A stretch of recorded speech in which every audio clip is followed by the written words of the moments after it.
Hello friends, welcome to the Avdhoot Nagari. I M Dharmendra Kumar और मैं आप सभी का द हिंदू के लेक्चर में स्वागत करता हूं। आज का टॉपिक स्टार्ट करने से पहले थोड़ा इंट्रो संस्था के बारे में। अवधूत नगरी, जहां पर आप ऑनलाइन आईएएस की कोचिंग ले सकते हैं, सिविल सर्विस एग्जामिनेशन की प्रिपरेशन कर सकते हैं और दिए हुए रेफरल कोड के द्वारा आप फीस डिस्काउंट भी पा सकते हैं। और अधिक जानकारी के लिए आप हमारी वेबसाइट और कॉन्टैक्ट नंबर पर भी हमें संपर्क कर सकते हैं। तो आइए आज का टॉपिक हम स्टार्ट करते हैं, जो कि डेट है आज 29 सितंबर 2020 और आज के कुछ टॉपिक्स हमारे इस प्रकार हैं। इसमें आपके longevity gap, only lip service, two species और a soldier, diplomat, politician and mentor, ये चार टॉपिक्स हैं हमारे जो इंपॉर्टेंट है आज के लिए। इन चारों टॉपिक्स को हम वन बाय वन करेंगे और देखेंगे कि ये टॉपिक्स क्या कहते हैं। तो आइए स्टार्ट करते हैं हम आज के टॉपिक्स। जो पहला टॉपिक है हमारा longevity gap. Longevity gap actually है क्या? ये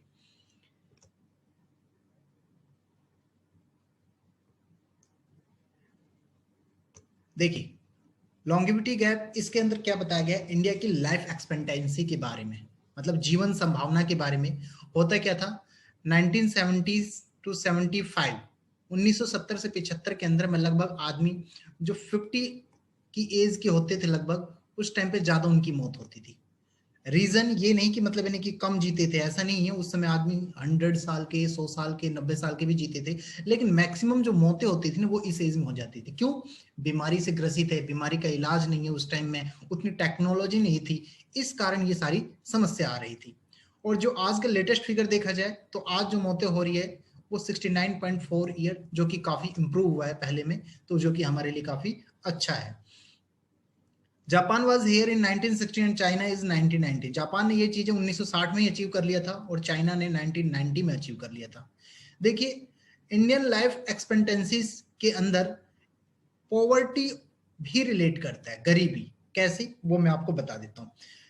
मान लीजिए कोई बंदा गरीब है, ठीक है, काफी पुअर है, और पुअर है तो आपको पता है उसकी जो लाइफ एक्सपेक्टेंसी होगी वो कैसे होगी। देखिए, ना तो उसे प्रॉपर फूड मिल पाएगा, मतलब हेल्थी फूड मिल पाएगा, और ना ही उसे वो उसके पास सोर्स ऑफ इनकम होगा जिसके द्वारा अपनी गृहस्थी को सही से चला सके। अगर बीमार पड़ा है तो उसमें भी उसे सोचना पड़ेगा, जाऊं ना जाऊं, कई बार तो वो टाल मटोल कर जाता है, जिसके कारण उसके साथ काफी समस्या आती है। तो इस प्रकार पॉवर्टी जो है वो लाइफ एक्सपेक्टेंसी से काफी कोरिलेट करती है। देखिए, दिल्ली के अंदर, केरला के अंदर, जम्मू के अंदर, कश्मीर के अंदर, हिमाचल के अंदर, पंजाब के अंदर, महाराष्ट्र के अंदर और तमिलनाडु जैसे शहरों में जो एक्सट्रीम पॉवर्टी है वो काफी कम है। इनमें जैसे कि ज्यादातर जहां कहाँ है, एमपी में, यूपी में, आसाम में, राजस्थान में, बिहार में, झारखंड में। तो इन पे होता क्या है, जो लाइफ एक्सपेक्टेंसी है वो नीचे की ओर ड्रैग कर रही है। तो ये मतलब लाइफ एक्सपेक्टेंसी का मतलब जैसे मैंने बताया कि जीवन संभावना, जीवन संभावना को आप कह सकते हैं लाइफ एक्सपेक्टेंसी, ठीक है।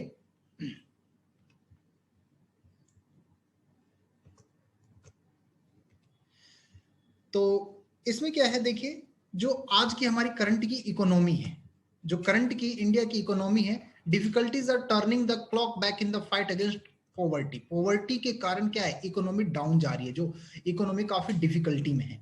और access to public health service, public health service को एक्सेस करने में भी बहुत ज्यादा दिक्कतें हो रही है। क्यों हो रही है? क्योंकि आपको पता है मैक्सिमम जो हॉस्पिटल है वो कोविड-19 के लिए, कोविड के लिए अलर्ट, कोविड के लिए आपके अलॉट कर दिए गए, जिसके कारण काफी समस्याओं का सामना करना पड़ रहा है। और कोविड ने लोगों के जीवन पर और स्वास्थ्य पर भी काफी ज्यादा असर डाला है, और इससे क्या है, इनकम की लॉस हुई है, लिविंगहुड जो है वो भी काफी ज्यादा उनका बदल गया है, और उन्हें प्रॉपर मील, सही खाना नहीं मिल पा रहा, और प्रोटीन रिच फूड भी नहीं ले पा रहे हैं, जिसके कारण वो इस चीज का शिकार हो रहे हैं। हेल्थ इंश्योरेंस जो है, आपको पता है प्रधानमंत्री जन आरोग्य योजना, जो कि पीएम मोदी के द्वारा चलाया गया था, पीएमजेएवाई के नाम से जाना जाता है। एक तरह से ये एक इंश्योरेंस है, और ये इंश्योरेंस मतलब कहा जा रहा है यहाँ पे कि जो हेल्थ इंश्योरेंस है वो सारी चीजें प्रोवाइड नहीं कर सकते, ठीक है। एक डॉक्टर की अवेलेबिलिटी को निश्चित नहीं कर सकते, या एक बढ़िया हेल्थ केयर इंफ्रास्ट्रक्चर गांव के अंदर, रूरल एरिया के अंदर नहीं अवेलेबल करवा सकते। तो ये चीज इसमें बताई गई है कि जरूर सिर्फ इंश्योरेंस ही हर चीज के लिए काफी नहीं है। अब देखिए, अगला जो हमारा टॉपिक है ओनली लिप सर्विस, इसमें बता देते हैं। पीएम मोदी जी की एक मीटिंग हुई, वो मीटिंग हुई है पीएम महिंदा राजापक्षा के साथ। ये कौन है? श्रीलंका के प्राइम मिनिस्टर है, याद रखना श्रीलंका के प्राइम मिनिस्टर ये। 1988 में इंडिया जो भारत है वो क्या चाहता था कि श्रीलंका जो 13वां अमेंडमेंट इसके कॉन्स्टिट्यूशन में है उसे इंप्लीमेंट कर ले। ठीक है, किसके लिए? To develop political power to Tamil dominated area, जो तमिल डोमिनेटेड एरियाज है उन्हें पॉलिटिकल पावर देने के लिए, डिवॉल्व करने के लिए, जो उनका नॉर्थ और ईस्टर्न पार्ट है, नॉर्थन और ईस्टर्न पार्ट है। तो देखिए कौन सा है ये बता देता हूं मैं एक बार, एक मिनट। देखिए ये है हमारा श्रीलंका, दिख रहा है आपको, ये श्रीलंका है। तो ये जो नॉर्थ और ईस्ट पार्ट है यहाँ पे इसे तमिल, आपका तमिल इंडियन तमिल के नाम से, सॉरी श्रीलंकन तमिल के नाम से इसे जाना जाता है। तो इस एरिया के लिए ही, और इसमें देखिए ये भी 74.9 जो है सिनेलिज है श्रीलंका में, 11.2 जो है वो श्रीलंकन तमिल है, 4.2 जो है वो इंडियन तमिल है, 9.2 जो है वो श्रीलंकन मूर है, और 0.5 जो है वहां पे अदर कैटेगरी के हैं। ये चीज आप देखिए, ठीक है। तो जो ये एरिया है, ये दो एरिया जो आपके यहाँ पे श्रीलंकन तमिल का जो एरिया दिखाई दे रहा है, इस एरिया के बारे में बात किया जा रहा है। ठीक है, तो इसमें यही बताया गया है कि the amendment came out of 1987। ये अमेंडमेंट कब आया? 1987 में, इंडिया और श्रीलंका के अकॉर्ड की एक मीटिंग में, जो कि काफी लंबे समय से अब तक चल रहा है। और इसके बारे में कोलंबो में भी श्रीलंका में बात हुई कि भाई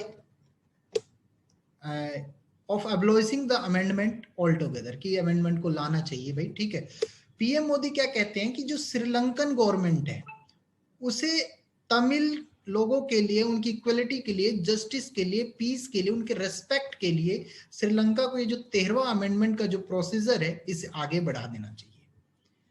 तो जो वहां के पीएम है श्रीलंका के, वो क्या कह रहे हैं कि express the confidence that Sri Lanka will work toward realizing the, मतलब यानी कि अपने इथनिक ग्रुप्स के लिए, जो तमिल, जिसमें तमिल भी शामिल है, उनके लिए अच्छा काम करेगा, वो मतलब एक कमिटमेंट कर रहे हैं। ठीक है, the Sri Lankan leader went on issue A separate statement, और जो श्रीलंकन के नेता है वो अलग से एक स्टेटमेंट और बनाते हैं कि क्या कहते हैं वो, कि इन कोलंबो श्रीलंका में that made no mention of Tamil issue, कि तमिल का कोई इस प्रकार का कोई मुद्दा नहीं है, वो ये बात और कह रहे हैं।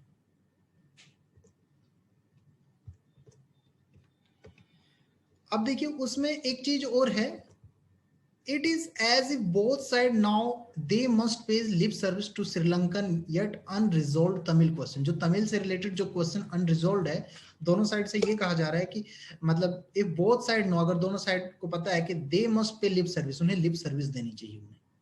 कोलंबो जानता है, ठीक है, कोलंबो को ये पता है, श्रीलंका को ये पता है कि अगर वो बीजिंग के साथ, चीन के साथ अपने रिलेशन बनाता है तो दिल्ली, मतलब ये भारत है, भारत को इससे खतरा है और भारत उससे जलेगा या चिढ़ेगा। क्यों? रीजन है इसका भाई, क्योंकि अगर मान लीजिए वो चाइना से संपर्क करेगा तो भारत तो सिंपल सी बात है गुस्सा होगा ही, और रीजन है क्योंकि चाइना ने क्या किया है, एक श्रीलंका में आपका हम्बनटोड़ा एक पोर्ट है जिसका कॉन्ट्रैक्ट चाइना ने 99 साल के लिए ले लिया है। अब सोचिए अगर चाइना वहां आ जाता है तो कुछ भी इलीगल एक्टिविटीज कर सकता है, जो कि भारत के काफी नजदीक पड़ता है। ठीक है, तो ये भारत के लिए खतरे की बात है, इसीलिए भारत गुस्सा होता है। The Modi government has not able to get any of the infrastructure project agreed upon in July 2007 moving. जो जुलाई 2017 की जो मीटिंग थी उसमें मोदी गवर्नमेंट, मतलब यानी कि मोदी गवर्नमेंट को कोई भी इस प्रकार की योग्यता नहीं मिली इंफ्रास्ट्रक्चर प्रोजेक्ट से रिलेटेड, जो कि 2017 में मूव हुई थी, आज तक उसमें कोई उन्हें मतलब इनके प्लस पॉइंट नहीं मिले।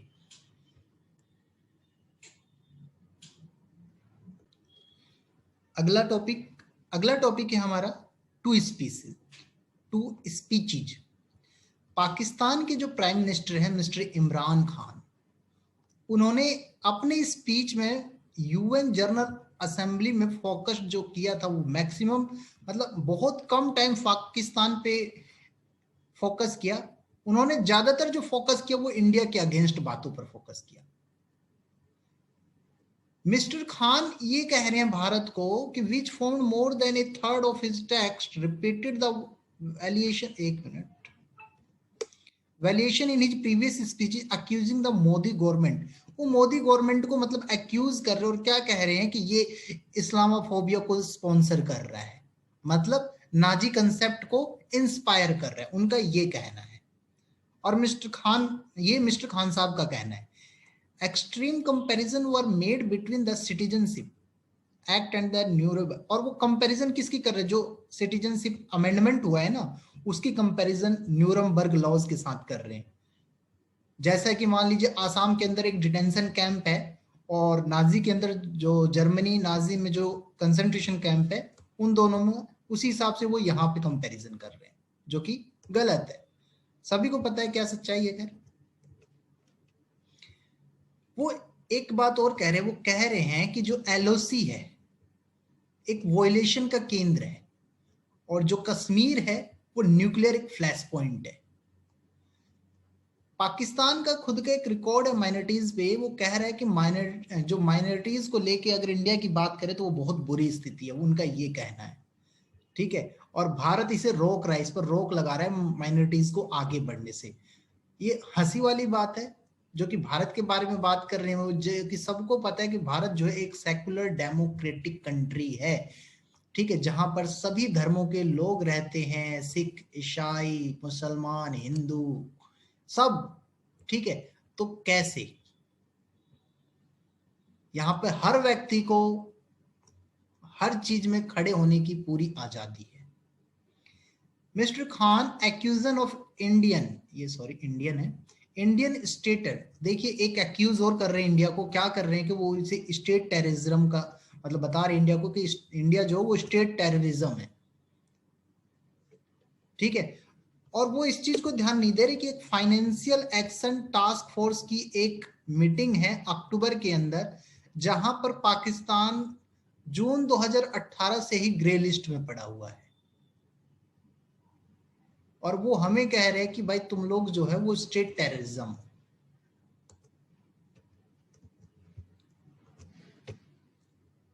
अब देखिए अगला जो हमारा टॉपिक आ रहा है, एक सोल्जर, एक डिप्लोमेट, एक पॉलिटिशियन और एक मेंटर, जो कि जसवंत सिंह जी के बारे में सभी ने सुना भी होगा कि अभी परसों की बात है, ये जो है इनकी मृत्यु हो गई है, भगवान इनकी आत्मा को शांति दे।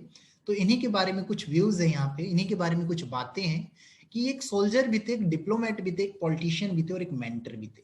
तो सबसे मेन जो यहाँ पे पॉलिटिशियन के रूप में बातें की जा रही है। ठीक है, यहाँ लिखा भी है कि एक इंडियन ऑफिसर थे, इंडियन कैबिनेट मिनिस्टर का भी हिस्सा थे। ठीक है, और फाउंडिंग मेंबर थे, भारतीय जनता पार्टी के फाउंडिंग मेंबर थे। इनकी मृत्यु सबको पता है 27 सितंबर 2020 में, जो कि परसों ही हुई है। He was entrusted with the responsibility of opening dialogue with the United States. मतलब जो यूनाइटेड स्टेट्स के साथ आज हमारे जो रिलेशनशिप है, वो उनके अगर मान लीजिए उत्तरदायित्व की बात करें तो जो सारा कुछ है वो उन्हीं के ऊपर जाता है। ठीक है, यूएस प्रेसिडेंट बिल क्लिंटन, जो यूएस के प्रेसिडेंट है बिल क्लिंटन, उन्होंने एक प्लान किया भारत में विजिट करने का इन 1998, लेकिन वो लेट 1998 में वो पोस्टपोन्ड हो गया। क्यों? इलेक्शन के कारण, वाजपेयी सरकार को शक्ति लाने के लिए, उनकी पावर के लिए इलेक्शन होने वाले थे, जो कि जिस कारण वो पोस्टपोन्ड हो गया। फिर भारत में न्यूक्लियर टेस्ट हुए और इसके बाद क्या हुआ, यूएस जो है काफी ज्यादा इम्प्रेस्ड हो गया, भारत से गुस्सा हो गया। तो जसवंत सिंह ने क्या किया, उन्होंने न्यूयॉर्क में विजिट किया एक यूएन की मीटिंग के लिए, जो कि जून में होनी थी, और एक मैसेज किया व्हाइट हाउस के, व्हाइट हाउस में मैसेज भेजा कि वो वाशिंगटन में उनसे बात करना चाहते हैं, उनसे मीटिंग करना चाहते हैं। और इस प्रकार दोनों देशों के बीच में, इंडिया और यूएस के बीच में एक डायलॉग शुरू होता है, और उसमें ये जो है मतलब ये नहीं कि उस चीज को, उस समय जो मीटिंग हुई उसे सबसे ज्यादा प्रोडक्टिव बताया गया, इंटेंसिव भी था, इंक्लूसिव भी था, लेकिन जो मोस्ट बेनिफिशियल था वो मोस्ट प्रोडक्टिव था ये चीज।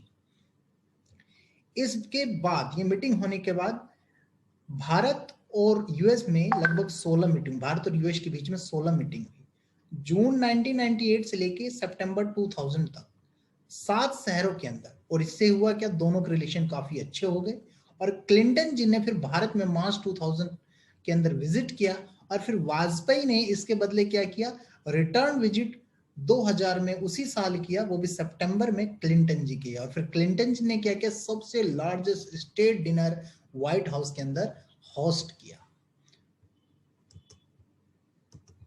इस प्रकार आपने देखा कि भारत और यूएस के जो रिलेशन है वो स्ट्रांग होते जा रहे हैं। और इस रिलेशनशिप को एक मिनट, इस रिलेशनशिप को एस्ट्रेंज्ड डेमोक्रेसीज का नाम दिया गया। और इसके बाद इंडिया को और यूएस को मतलब यानी कि नेचुरल पार्टनर्स 21वीं शताब्दी का कहा जाने लगा। और the US positions was guided by progress. और यूएस ने 5 बेंचमार्क दिए इंडिया के लिए, जो कि क्या थे, regarding to UN security council resolution. First तो ये है आपका sign the comprehensive test ban treaty, कि भाई जो बैंड ट्रीटी है उसे साइन कर ले इंडिया, जो कि 1996 का है। और fizzle material cut off treaty है उसे ज्वाइन करे, और एक्सेप्ट करे न्यूक्लियर बनाना, भाई उसे फ्रीज कर दिया। और एक चीज और है कि Titan export control on sensitive material, मतलब यानी कि जो सेंसिटिव मटेरियल है या टेक्नोलॉजी है उनकी एक्सपोर्टेशन पर कंट्रोल करे। ठीक है, engage in dialogue to reduce tensions with Pakistan, और पाकिस्तान के साथ जो टेंशंस चल रहे हैं इसके सारे, उस चीज को भी रिड्यूस करे। और जसवंत सिंह ने इसके रिप्लाई में क्या किया कि मिस्टर वाजपेयी जी के साथ जो उनकी जो स्पीच थी, ठीक है, उनको एक न्यूक्लियर पॉलिसी जो से रिलेटेड जो पेपर था जो टेबल पे पार्लियामेंट में रखा हुआ था, उसमें उन्होंने बताया सारी चीज कि इस चीज को हमें इंडियन सिक्योरिटी कंसर्न के हिसाब से देखना पड़ेगा, और एक चीज को अडेप्ट करना पड़ेगा कि हम इसे पहले यूज नहीं करेंगे। और एक चीज जो है कि इसकी न्यूक्लियर टेस्टिंग भी हम आगे नहीं करेंगे, एनपीटी को भी हम साइन नहीं करेंगे, परंतु एनपीटी से जो रिलेटिव चीजें हैं उन सारी चीजों को हम मानेंगे। और इस प्रकार आप देख सकते हैं कि यूएस और जो इंडिया के बीच में है वो रिलेशन जो है काफी अच्छे हो गए 2008 से। ठीक है, और फिर उसके बाद एक चाइना की मीटिंग होती है, और चाइना की मीटिंग में जो हुई वो मनीला के अंदर जुलाई 1998 में होती है। और इस मीटिंग में चाइना जो है, चाइना फॉरेन मिनिस्टर, वो जो टैंग जियाक्शोन है वो सीधा भारत पर ब्लेम करते हैं। तो किसके लिए, उसके उत्तेजनाजनक जो कार्य थे, उत्तेजना वाले जो कार्य थे, भड़काऊ कार्य थे, कहते हैं कि तुम भड़काऊ काम करते हो, उसके लिए उसे ब्लेम कर रहे हैं। वो ये बात कहते हैं कि भाई हमारे यहाँ एक चाइनीज की कहावत है कि जो आदमी रस्सी बांधेगा ना उसी की रेस्पॉन्सिबिलिटी है रस्सी खोलने की।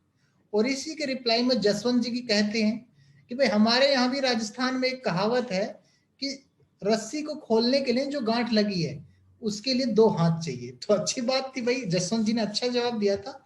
ठीक है, और ये मीटिंग इस प्रकार देखिए, ये जो मीटिंग रखी गई थी केवल 20 मिनट के लिए रखी गई थी, लेकिन बातें ऐसी हो गई कि वो मीटिंग लगातार 1 घंटा चलती रही, और साल खत्म होने से पहले उन्हें बीजिंग जाना पड़ा।